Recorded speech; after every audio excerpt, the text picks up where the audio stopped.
यह घटना एक ऐसे व्यक्ति की है जिसे पानी तक छूने की इजाजत नहीं थी। 14 अप्रैल 1891 मध्य प्रदेश के मऊ में एक बच्चे का जन्म होता है। नाम रखा जाता है भीमराव। उनके पिता रामजी मालोजी सकपाल ब्रिटिश भारतीय सेवा में सूबेदार थे। अनुशासन था, शिक्षक की समझ थी, लेकिन समाज में उनकी पहचान सिर्फ एक चीज से तय कर दी गई थी, जात से। भीमराव का बचपन शुरू होता है, लेकिन यह कोई सामान्य बचपन नहीं था।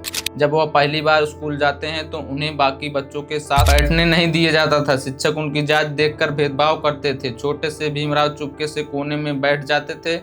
वह पढ़ना चाहते थे, कुछ बनना चाहते थे, लेकिन हर दिन उन्हें याद दिलाया जाता था कि तुम अछूत हो। क्लास में बाकी बच्चे पानी पीते थे, लेकिन भीमराव सिर्फ देखते थे। एक दिन इनको बहुत तेज प्यास लगती है। मास्टर से डरते हुए धीमी आवाज में कहते हैं, सर हमें पानी पीना है। मास्टर बोलता है कि रुको, अभी कोई ऊंची जाति का बच्चा आएगा तभी पानी मिलेगा तुमको। वह इंतजार करते हैं। मिनट बीतता है, घंटा बीतता है, लेकिन कोई नहीं आया और उस दिन भीमराव बिना पानी पिए ही घर लौट जाते हैं। यह एक दिन की बात नहीं थी, यह उनके साथ हर रोज होता था। अपमान, भेदभाव, अकेलापन, लेकिन यह सब उनके अंदर कुछ और पैदा कर रहा था। एक आग, एक सवाल, क्या मैं इंसान नहीं हूँ? एक दिन भीमराव अपने भाई बहनों के साथ गांव जाने के लिए निकलते हैं। ट्रेन से उतरने के बाद उन्हें आगे जाना होता है, लेकिन कोई भी उन्हें अपनी बैलगाड़ी में बैठाने को तैयार नहीं होता। लोग कहते हैं कि तुम अछूत हो, तुम्हें हम अपनी गाड़ी में नहीं बैठाएंगे। गाड़ी वालों ने साफ मना कर दिए। भीमराव अपने भाई बहनों के साथ धूप में खड़े रह जाते हैं। न पानी न सहारा, सिर्फ एक ही वजह, उनकी जात अछूत है। उस दिन भीमराव के मन में कुछ टूटता नहीं बल्कि कुछ बनता है। एक संकल्प, अब यह सब बदलना होगा। घर के हालात भी अच्छे नहीं, गरीबी थी, संसाधन नहीं थे, लेकिन भीमराव के पास एक चीज थी जो सबसे ताकतवर थी, उनकी शिक्षा। वह घंटे पढ़ते, रात में भी, कम रोशनी में, थके हुए शरीर के साथ भी पढ़ते थे, लेकिन आंखों में एक सपना था, मुझे आगे बढ़ना है, मुझे इस समाज को बदलना है। हर अपमान, हर दर्द अब उनकी ताकत बनता जा रहा था। लोग उन्हें रोक रहे थे, लेकिन वह रुकने को तैयार नहीं थे। वह इतिहास लिखने के लिए पैदा हुए थे, एक ऐसा इतिहास जो आने वाली पीढ़ियों की किस्मत बदल देगा। एक छोटा सा बच्चा जो कभी स्कूल के कोने में बैठता था, अब वह दुनिया की सबसे बड़ी यूनिवर्सिटी में पढ़ने जाने वाला था। लेकिन यह सफर अभी बस शुरू हुआ था। स्कूल की पढ़ाई पूरी करने के बाद भीमराव के सामने सबसे बड़ा सवाल था कि आगे कैसे पढ़ें। घर की हालत कमजोर थी, पैसे नहीं थे और समाज पहले से ही उनके खिलाफ था। लेकिन तभी एक उम्मीद की किरण सामने आती है। बड़ौदा राज के महाराजा सयाजीराव गायकवाड़ तृतीय उनकी योग्यता को पहचानते हैं और उन्हें आगे पढ़ने के लिए छात्रवृत्ति देते हैं। यह सिर्फ एक मदद नहीं थी, यह इतिहास बदलने का फैसला था। भीमराव भारत छोड़कर अमेरिका जाने वाले थे। साल 1913 को अमेरिका के कोलंबिया यूनिवर्सिटी में पहुंचते हैं। एक नई दुनिया जहां कोई उन्हें अछूत नहीं कहता था, जहां वह पहली बार इंसान की तरह जीते हैं। क्लास में वह सबके साथ बैठते हैं, पानी पीते हैं, खुले मन से सवाल पूछते हैं और शायद पहली बार उन्हें बराबरी का एहसास होता है। लेकिन यहाँ भी उनका सफर आसान नहीं था। नई भाषा, नई संस्कृति और पढ़ाई के लिए जबरदस्त दबाव था। लेकिन भीमराव रुकने वाले नहीं थे। वह दिन रात पढ़ते, लाइब्रेरी में घंटों बिताते। उनका एक ही लक्ष्य था, मुझे खुद को साबित करना है। वह अर्थशास्त्र, राजनीति, समाजशास्त्र, हर विषय को गहराई से समझते हैं और यहीं से उनके विचार बनते हैं। समानता के अधिकारों के लिए एक न्यायपूर्ण समाज के उनकी मेहनत रंग लाती है। वह अपनी डिग्री पूरी करते हैं, लेकिन उनका सफर यहीं खत्म नहीं होता। अब वह जाते हैं इंग्लैंड, जहां वह पढ़ते हैं लंदन स्कूल ऑफ इकोनॉमिक्स। साथ ही कानून की पढ़ाई भी शुरू करते हैं। अब वह सिर्फ एक छात्र नहीं रहे, अब वह एक सोच बन चुके थे। एक ऐसा दिमाग जो समाज की हर समस्या को समझ रहा था। लेकिन तभी उनकी जिंदगी में एक और कठिन मोड़ आया। छात्रवृत्ति खत्म हो जाती है और पैसे खत्म हो जाते हैं और उन्हें मजबूरी में भारत वापस लौटना पड़ता है। वो बड़ौदा में नौकरी शुरू करते हैं। लेकिन क्या समाज बदल गया था? नहीं। यहाँ आने पर उन्हें फिर वही अपमान झेलना पड़ता है। ऑफिस में कोई उनके साथ बैठना नहीं चाहता, कोई पानी नहीं देता, यहाँ तक कि रहने के लिए रूम भी नहीं देते। एक पढ़ा लिखा विदेशी डिग्री वाला इंसान फिर से अछूत बना दिया जाता है।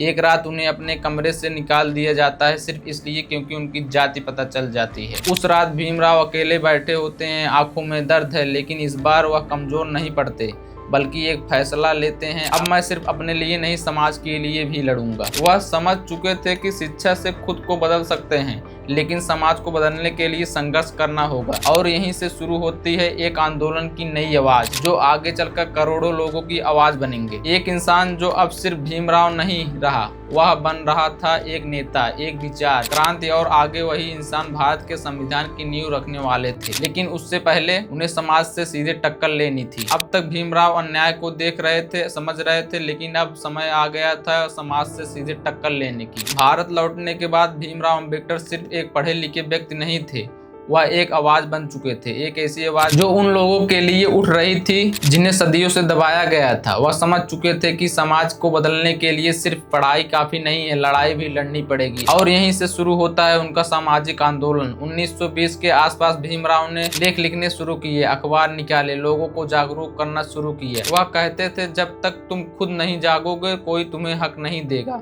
धीरे धीरे लोग उनके साथ जुड़ने लगे। वह सिर्फ एक इंसान नहीं थे, वह एक आंदोलन बन रहे थे। फिर आता है वह दिन जिसने इतिहास बदल दिया। 1927 महाराष्ट्र का महाड़। यहाँ एक तालाब था, चौदार तालाब, जहाँ से अछूतों को पानी पीने के लिए इजाजत नहीं थी। पानी जो हर इंसान का अधिकार है वह भी उनसे छीन लिया गया था। भीमराव ने फैसला लिया कि अब यह अन्याय खत्म होगा। हजारों लोगों के साथ वह महाड़ पहुँचते हैं। चारों तरफ तनाव है, ऊंची जात के लोग गुस्से में हैं, लेकिन भीमराव डरने वालों में से नहीं थे। वह आगे बढ़ते हैं, धीरे धीरे तालाब के पास पहुंचते हैं और फिर इतिहास बनता है। वह अपने हाथों से पानी उठाते हैं और पानी पीते हैं। सिर्फ पानी पीना नहीं था, यह एक क्रांति का ऐलान था। अब बराबरी का अधिकार लेकर रहेंगे। लेकिन इस कदम के बाद हिंसा भड़क उठती है, उन पर हमला होता है, उनके साथ आए लोगों को पीटा जाता है। लेकिन अब यह डर खत्म हो चुका था, आग लग चुकी थी। इसके बाद भीमराव एक और बड़ा कदम उठाते हैं। वह मनुस्मृति का विरोध करते हैं। यह वही ग्रंथ है जिसे जातिवाद का आधार माना जाता है। सार्वजनिक रूप से उसकी प्रांतीय जलाई जाती है। यह सिर्फ विरोध नहीं था, यह उस सोच के खिलाफ युद्ध था जो इंसान को बांटती थी। धीरे धीरे उनकी पहचान पूरे देश में फैलने लगती है। अब वो सिर्फ दलित के नेता नहीं रहे, वह एक सामाजिक क्रांतिकारी बन चुके थे। लोगों को उनके ही भगवान से दूर रखा गया था। भीमराव कहते हैं अगर भगवान सबका है तो मंदिर भी सबका होना चाहिए। नासिक का काला राम मंदिर, यहाँ भी वो हजारों लोगों के साथ पहुँचते हैं, लेकिन दरवाजे बंद कर दिए जाते हैं। उन्हें रोका जाता है, अपमानित किया जाता है। लेकिन इस बार भीमराव पीछे नहीं हटते। वो जानते थे कि यह लड़ाई लंबी है, लेकिन जीत सिर्फ संघर्ष से ही मिलेगी। उनकी लड़ाई सिर्फ एक समाज से नहीं थी, बल्कि अब राजनीति से भी होने वाली थी, क्योंकि असली बदलाव सिर्फ कानून से ही आ सकता था। और यही सोच उन्हें राजनीति की तरफ ले जाती है। अब अगला कदम और भी बड़ा होने वाला था, जहाँ टकराव होगा देश के सबसे बड़े नेताओं से, और वही टकराव भारत की राजनीति का रूप बदल देगा। अब भीमराव का संघर्ष नए स्तर पर पहुंच चुका था। यह लड़ाई अब सिर्फ समाज तक सीमित नहीं थी, यह सीधे राजनीतिक के केंद्र तक पहुंच चुकी थी। भीमराव अम्बेडकर अब समझ चुके थे कि अगर सच में बराबरी चाहिए तो उसे कानून और सत्ता के जरिए ही हासिल किया जा सकता है। और यहीं से उनकी राजनीति में एंट्री होती है। साल 1930 ब्रिटिश सरकार ने भारत के भविष्य को तय करने के लिए लंदन में बैठक का आयोजन किया। इन्हें कहा गया राउंड टेबल कॉन्फ्रेंस। यहाँ भारत के अलग अलग वर्गों के नेता बुलाए गए और पहली बार दलित की आवाज बनकर अम्बेडकर इस मंच पर पहुंचते हैं। वो साफ शब्दों में कहते हैं हम सिर्फ आजादी नहीं चाहते, हम बराबरी भी चाहते हैं। उनकी मांग थी दलितों के लिए अलग निर्वाचन, ताकि वो अपने प्रतिनिधि खुद चुन सके और उनकी आवाज दबाई न जाए। यह एक बहुत बड़ा और साहसी कदम था, लेकिन यहीं से शुरू होता है एक ऐतिहासिक टकराव। एक तरफ अम्बेडकर और दूसरी तरफ महात्मा गांधी। गांधी जी का मानना था कि अगर दलितों को अलग निर्वाचन दिया गया तो समाज और ज्यादा बट जाएगा। लेकिन अम्बेडकर कहते हैं जब पहले से ही समाज बटा हुआ है तो हमें हमारा हक क्यों नहीं मिलना चाहिए। दोनों अपने अपने विचार पर अडिग थे। तनाव बढ़ता गया। ब्रिटिश सरकार ने 1932 में अम्बेडकर की बात को मान लिया और अलग निर्वाचन का फैसला सुना दिया। लेकिन इसके विरोध में गांधी जी ने यशोदा जेल में आमरण अनशन शुरू कर दिया। पूरा देश हिल गया। एक तरफ गांधी जी की जान का सवाल था और दूसरी तरफ दलितों के अधिकार। अम्बेडकर एक बहुत कठिन स्थिति में थे। अगर वह अपनी बात पर अड़े रहते तो गांधी जी की जान जा सकती थी, और अगर वो झुक जाते तो दलितों का अधिकार कमजोर हो जाता। कई दिनों तक तनाव बना रहा। देश की नजरें बस एक फैसले पर टिकी थी और फिर एक समझौता होता है जिसे इतिहास में कहा गया पूना पैक्ट। इस समझौते के तहत अलग निर्वाचन की जगह दलितों को आरक्षित सीटें दी जाएगी। वो चुनाव में हिस्से लेंगे, लेकिन सीटें उनके लिए सुरक्षित होगी। यह फैसला आसान नहीं था। अम्बेडकर जानते थे कि यह उनकी पूरी जीत नहीं है, लेकिन यह शुरुआत थी, एक ऐसा कदम जिसने आगे चलकर भारत में आरक्षण की नींव रखी। इस घटना के बाद अम्बेडकर का कद और भी बढ़ गया। अब वो सिर्फ एक समाज सुधारक नहीं थे, बल्कि एक मजबूत राजनीतिक नेता बन चुके थे। वह जानते थे कि असली लड़ाई अभी बाकी है। वह लड़ाई अब देश के भविष्य को तय करने वाली थी, क्योंकि जल्द ही भारत आजाद होने वाला था और उस आजाद भारत में एक संविधान चाहिए था, एक ऐसा संविधान जो हर इंसान को बराबरी दे। और यही जिम्मेदारी आगे चलकर अम्बेडकर के कंधों पर आने वाली थी। अब भारत एक ऐतिहासिक मोड़ पर खड़ा था। साल 1946। अंग्रेज भारत छोड़ने की तैयारी कर चुके थे और अब सवाल था आजाद भारत कैसे चलेगा, कौन बनाएगा उसके कानून, कैसे मिलेंगे सबको अधिकार। इसी के लिए बनाई गई संविधान सभा, देश भर से चुने गए नेता एक जगह इकट्ठा हुए ताकि भारत का भविष्य लिखा जा सके। और इसी सभा में एक नाम सबसे अलग चमक रहा था, भीमराव रामजी अम्बेडकर। वो इंसान जिसने बचपन में अपमान सहा, अब पूरे देश के लिए न्याय लिखने वाला था। 19 अगस्त 1947 एक अहम फैसला लिया जाता है। अम्बेडकर को बनाया जाता है ड्राफ्टिंग कमेटी का चेयरमैन, यानी भारत के संविधान को लिखने की सबसे बड़ी जिम्मेदारी अब उनके कंधों पर थी। यह सिर्फ एक पद नहीं था, यह इतिहास लिखने का मौका था। लेकिन यह काम आसान नहीं था। भारत एक साधारण देश नहीं था। यहाँ सैकड़ों भाषाएं थी, अलग अलग धर्म थे, जातियों का गहरा विभाजन था और सबसे बड़ा घाव अभी ताजा था, भारत का विभाजन। देश दो टुकड़ों में बढ़ चुका था, लाखों लोग मारे गए थे, करोड़ों बेघर हो गए। ऐसे माहौल में एक नया देश बनाना और उसके लिए संविधान लिखना, यह किसी भी इंसान के लिए असंभव जैसा था। लेकिन अम्बेडकर असंभव को संभव बनाने के लिए ही जाने जाते थे। वो दिन रात काम करने के लिए घंटों कागजों में डूबे रहते, दुनिया के अलग अलग देशों से संविधान पढ़ते, अमेरिका, ब्रिटेन, आयरलैंड, हर जगह से सीखते, लेकिन सिर्फ नकल नहीं करते। उन्हें पता था भारत की परिस्थितियां अलग हैं, यहाँ का संविधान भी अलग होना चाहिए। उनका एक ही लक्ष्य था, एक ऐसा संविधान जो हर इंसान को बराबरी दे।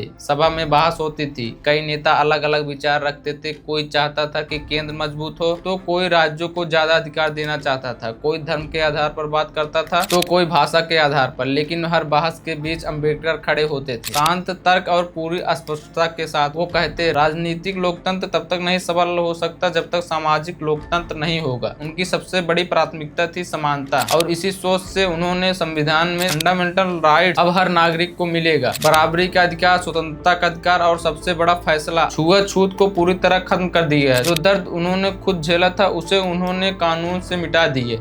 इसके साथ ही उन्होंने जोड़ा आरक्षण व्यवस्था, ताकि जो लोग सदियों से पीछे थे उन्हें आगे लाने का मौका मिले। यह फैसला आसान नहीं था, सभा में इसका विरोध भी हुआ, लेकिन अम्बेडकर डटे रहे। वो जानते थे कि बराबरी सिर्फ कागज पर नहीं, जमीन पर भी दिखनी चाहिए। संविधान का हर पन्ना उनकी सोच, उनकी मेहनत और उनके संघर्ष की कहानी कह रहा था। करीब 2 साल 11 महीने 18 दिन इतना समय लगा इस महान दस्तावेज को तैयार करने में। और फिर 26 नवंबर 1949 वो दिन आता है जब संविधान को अपनाया जाता है। सभा में तालियां गूंजती है, लेकिन अम्बेडकर के शब्द आज भी इतिहास में गूंजते हैं। यह संविधान कितना भी अच्छा क्यों न हो, अगर इसे चलाने वाले लोग अच्छे नहीं होंगे तो यह असफल होगा। और फिर 26 जनवरी 1950 भारत एक गणराज्य बनता है, एक ऐसा देश जहां हर इंसान बराबर है। लेकिन भीमराव अम्बेडकर का सफर अभी खत्म नहीं हुआ था। अब असली चुनौती थी इस संविधान को जमीन पर उतारना। अम्बेडकर को बनाया गया स्वतंत्र भारत का पहला कानून मंत्री, यह एक बहुत बड़ा पद था, लेकिन उनके लिए यह सिर्फ एक सत्ता नहीं थी, एक ऐसा देश बनाने की जिम्मेदारी जहाँ सच में बराबरी हो। उन्होंने तुरंत काम शुरू किया। उनका अगला लक्ष्य था समाज में महिलाओं को बराबरी देना, और इसी सोच के साथ उन्होंने पेश किया हिंदू बिल कोड। यह बिल अपने समय में बहुत आगे था। इसमें महिलाओं को संपत्ति का अधिकार, तलाक का अधिकार और बराबरी का दर्जा देने की बात थी। लेकिन समाज अभी इसके लिए तैयार नहीं था। कई बड़े नेता, यहाँ तक कि उनकी अपनी सरकार के लोग भी इसके खिलाफ खड़े हो गए। बहस हुई, विरोध हुआ और आखिर बिल को पास नहीं किया गया। यह अम्बेडकर के लिए बहुत बड़ा झटका था। जिस इंसान ने देश को संविधान दिया उसी की बात को नजरअंदाज कर दिया गया। और फिर 1951 में अम्बेडकर ने कानून मंत्री पद से इस्तीफा दे दिया। यह सिर्फ इस्तीफा नहीं था, यह एक संदेश था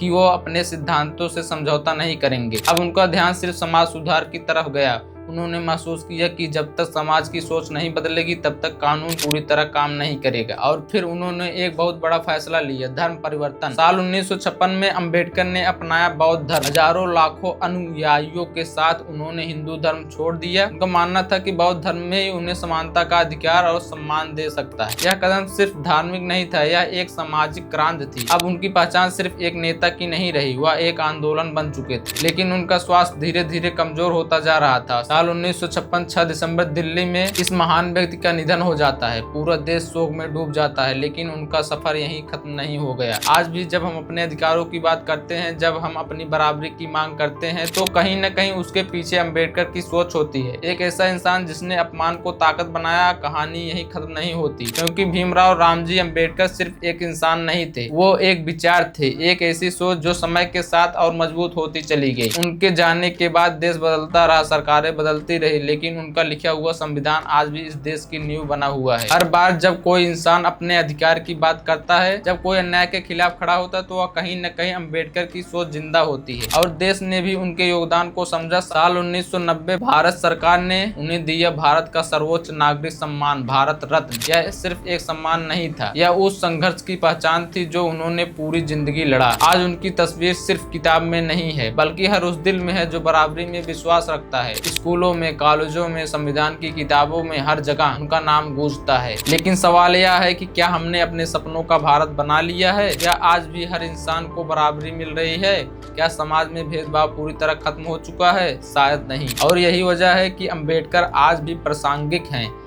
उनकी बातें, उनके विचार जो कहते थे, शिक्षित बनो, संगठित रहो और संघर्ष करो, आज की पीढ़ी के लिए अपने अधिकारों के लिए लड़ने का जज्बा है। आप भी इतिहास बदल सकते हैं और शायद यही सबसे बड़ी विरासत है डॉक्टर भीमराव रामजी अम्बेडकर की, एक ऐसी विरासत जो कभी खत्म नहीं होगी, क्योंकि विचार कभी मरते नहीं है। ऐसे ही डॉक्यूमेंट्री वीडियो पाने के लिए क्यूक न्यूज़ 24 के साथ जुड़े रहें।